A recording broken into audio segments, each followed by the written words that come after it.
बिस्मिल्लाहिर्रहमानिर्रहीम। सूरत अल-बकरा आयत नंबर 30। वइज़ क़ाल रब्बुका लिल मलाइकति इन्नी जाइलुन फ़िल अर्दि खलीफ़ा क़ालू अतजअलु फ़ीहा मन युफ़सिदु फ़ीहा व यस्फ़िकु दिमा व नहनु नुसब्बिहु बिहम्दिक व नुक़द्दिसु लक क़ाल इन्नी अअलमु मा ला तअलमून।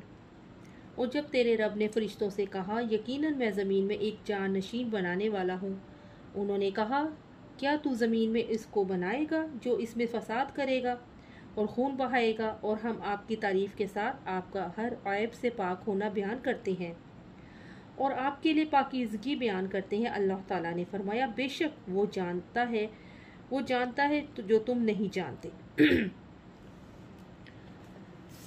और जब तेरे रब ने फरिश्तों से कहा, यकीनन मैं ज़मीन में एक जानशीन बनाने वाला हूँ। इस आयत में सैयदना आदम अलैहिस्सलाम की तख्लीक की इब्तदा और उनकी फजीलत का जिक्र है। जब अल्लाह ताला ने तख्लीक का इरादा किया तो उसने फरिश्तों को आगाह किया और फरमाया कि वह हज़रत आदम अलैहिस्सलाम को ज़मीन के अंदर खलीफा बनाएगा। मलाइका नूरानी जिस्म रखते हैं, ना खाते हैं ना पीते हैं, जो उन्हें हुक्म दिया जाता है उसकी नाफरमानी नहीं करते और वो करते हैं जो उन्हें हुक्म दिया जाता है। इन्नी जाइलुन फिल अर्दि खलीफा, ज़हाक ने कहा, कुरान में जाल से मुराद खलक है। सैयदना अबू मूसा अशअरी रज़ियल्लाहु ताला अन्हु से रवायत है कि रसूलुल्लाह सल्लल्लाहु अलैहि वसल्लम ने फरमाया, अल्लाह ताला ने आदम अलैहिस्सलाम को तमाम ज़मीन से जमा की गई मुट्ठी भर खाक से पैदा फरमाया। आदम अलैहिस्सलाम की औलाद भी तरह तरह की मिट्टी के मुताबिक पैदा हुई। इनमें सफ़ेद फाम भी हैं, सुर्ख भी हैं, स्याह फाम भी हैं और इनके दरमियानी रंगों के भी। इसी तरह नेक और बद, नरम, खोस, सख्त तबीयत और दरमियानी तबीयत वाले भी। तो खलीफा से मुराद दूसरे का जानशीन और यहाँ इससे मुराद हज़रत आदम अलैहिस्सलाम है। खलीफा जानशीन को कहते हैं। इससे मुराद ये है कि यक्के बाद दिगरे जानशीन होते चले जाएंगे और यही सिलसिला क़यामत तक रहेगा। जैसा कि रब्बुल इज़्ज़त ने फरमाया, वहुवल्लज़ी जअलकुम खलाइफ़ल अर्द, और वही है जिसने तुम्हें ज़मीन में जानशीन बनाया। सूरत अल-इनाम आयत नंबर 165। और फरमाया, फ़ख़लफ़ मिन बअदिहिम खल्फ़, फिर उनके बाद ऐसे जानशीन उनकी जगहें। सूरत मरियम 59। क़ालू, उन्होंने कहा, फरिश्तों ने खलीफा की तख्लीक का जिक्र सुनकर सवाल किया, क्या तू ज़मीन में उसको बनाएगा जो इसमें फ़साद करेगा और खून बहाएगा। सैयदना अब्दुल्ला बिन मसूद रज़ियल्लाहु ताला अन्हु और सलफ़ से इस किस्से की जो रवायात आई हैं, उनका हासिल ये है कि हज़रत आदम अलैहिस्सलाम के पैदा होने से 2000 बरस पहले ज़मीन पर जन्नात रहते थे। उन्होंने ज़मीन पर तरह तरह के फ़साद किए थे। तो अल्लाह ताला ने फरिश्तों के एक गिरोह को जन्नात की सरकूबी के लिए भेजा। इन फरिश्तों ने जन्नात को मारकर दरिया के टाइप और जजीरों में निकाल दिया। अब बनी आदम की पैदाइश का हाल सुनकर फरिश्तों ने इसी क़यास पर यह बात की थी कि जन्नात की तरह बनी आदम भी ज़मीन पर फसाद फैलाएंगे। फरिश्तों का यह क़यास जिन्नों के अमाल की वजह से था। मई युफ़सिदु फ़ीहा, जो इसमें फ़साद करेगा, यानी जो गुनाहों का अर्तकाब करके ज़मीन में फ़साद फैलाएगा। फ़साद फिल अर्ज़ से मुराद फ़िक्री फ़साद है, यानी शिर्क और कुफर फ़साद है। इसकी वजह से बाकी सारे फ़सादात जन्म लेते हैं। ज़मीन की इस्लाह ये है कि सब इंसान एक अल्लाह ताला की इबादत करे और उसके साथ किसी को शरीक ना ठहराए।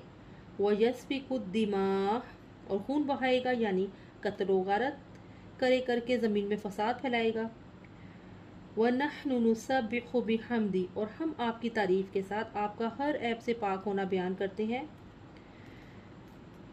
व नुक़द्दिसु लक, और आपके लिए पाकीज़गी बयान करते हैं। हम अपने आप को तेरे लिए पाक करते हैं, यानी हम तेरी मोहब्बत, तेरी खशियत और तेरी ताज़ीम के ज़रिए से पाक करते हैं।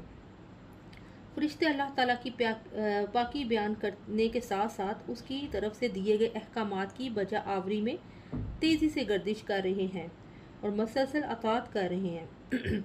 फरिश्तों की ये बात हसद कीना थी, क्योंकि फरिश्तों तो मासूम होते हैं, बल्कि जब अल्लाह ने उन्हें एक नई मखलूक पैदा करने की खबर दी तो उन्हें ऐसे ही मालूम हुआ कि जैसे जन्नात आए थे उन्होंने फसाद फैलाया था, इसी तरह ये इंसान भी फसाद फैलाएंगे।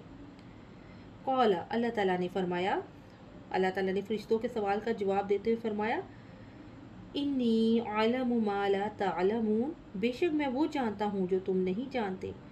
यानी मैं जानता हूँ कि इनमें अनबिया, सोलहा, सालेहीन वगैरह पैदा होंगे। और इससे ये भी मालूम है कि फरिश्तों को भी गैब का इल्म नहीं है। और जो है अहले मक्का जो है वो फरिश्तों को अल्लाह ताला की बेटियां बनाते थे। अल्लाह ताला को मालूम था कि अगर इख्तियार पाकर बहुत से लोग बिगड़ेंगे तो एक माकूल तादाद इन लोगों की भी होगी जो अल्लाह ताला के मकाम को पहचानेंगे और बगैर दबाव के अताअत का तरीका इख्तियार करेंगे। अगरचे ये तादाद में कम होंगे लेकिन हीरों की तरह कीमती होंगे, और कीमती हीरों के लिए कोयले की कानों को भरने फैलने का मौका दिया जा सकता है। नबी करीम सल्लल्लाहु अलैहि वसल्लम ने फरमाया, फरिश्ते आगे पीछे ज़मीन पर आते जाते हैं। कुछ फरिश्ते रात के हैं, कुछ दिन के हैं, और ये सब फजर और असर की नमाज में जमा हो जाते हैं। फिर वो फरिश्ते जो तुम्हारे यहाँ रात में रहें अल्लाह ताला के हजूर में जाते हैं।